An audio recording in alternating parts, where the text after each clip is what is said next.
M Q M ایک زمانے میں آواز ہوا کرتی تھی کراچی کی یا حیدرآباد کی. اس کے بعد ایم کیو ایم کا اب صرف شیڈو رہ گیا. وہ شیڈو جو ہے وہ کوشش کر رہا ہے کہ میں کسی کے ساتھ لنک ہو جاؤں اور ہمیشہ اس کو کسی کے ساتھ نتی کر دیا جاتا ہے. آپ کا یہ سوال کہ اچھا ایم کیو ایم اب جو آواز اٹھا رہی ہے اس سے کیا حاصل ہوگا؟ یعنی بڑے سین کے اوپر کچھ بھی حاصل نہیں ہوگا, سندھ میں کچھ بھی حاصل نہیں ہوگا. ایک دو چیزیں ہو سکتی ہیں, کیونکہ خواجہ صفدر کی آواز, خواجہ اپنا آصف کی آواز بھی بیچ میں شامل ہو گئی, اور وہ یہ ہے کہ 18ویں ترمیم کا ذکر ہو رہا ہے, اس سے پھر 28ویں ترمیم, اس میں سے کچھ حصے نکال کے مثال کے طور پہ لوکل باڈیز والے 140, یہ شور شرابہ ہے. ہوگا یا نہیں ہوگا یہ دیکھنے والی بات ہے. تو اس لیے نورا کشتی کا تو سوال ہی پیدا نہیں ہوتا, کیونکہ ان میں بیچاروں میں جان ہی نہیں ہے. نورا کشتی تو وہ کرے جو برابر کی ٹکر میں ہو اور پھر بھی بیچ میں ملے ملائے ہوں. ان کو تو کسی کے ساتھ نتھی کر دیا جاتا ہے ایم کیو ایم والوں کو, ان میں اب وہ جان ہی نہیں رہے گی. مصطفیٰ کمال صاحب وزارت صحت چھوڑیں گے اپنی, چاہے جو مرضی باتیں کرتے رہے.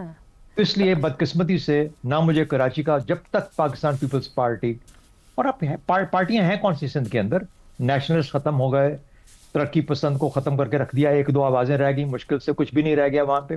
کیا ہے پی ٹی آئی کراچی میں 17 سیٹیں لے گئی تھی ایک زمانے میں, اس کے بعد اب ختم ہو گئی.